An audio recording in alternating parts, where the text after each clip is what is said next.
عاوز تبدأ البيزنس بتاعك، عاوز تبدأ تجارة جديدة، عاوز تطور مصنعك، عاوز تجيب معدات جديدة للمصنع الجديد، بتدور على منتجات مبتكرة وجديدة تبهر الناس، عاوز موردين من الصين وما يتنصبش عليك. الحل في مكان واحد، معرض كانتون في الصين. تخيل المعرض كانتون فيه 26,000 عارض من جميع أنحاء العالم، مش بس من الصين. هناك فعلا فرص بالملايين، هناك في ناس فتحت أبواب رزق جديدة وكانت طاقة السعد عليها بسبب معرض كانتون.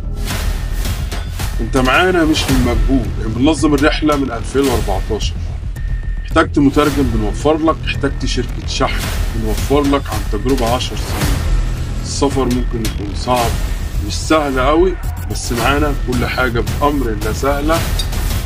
أي تفاصيل تواصل مع فريق العمل في الرسائل، هيتواصلوا معاك ويردوا عليك بكل التفاصيل. لايك وشير لصاحبك اللي عاوز يعمل مشروع أو عاوز يسافر الصين. خالص تحياتي، عبد الله زهر. سلام.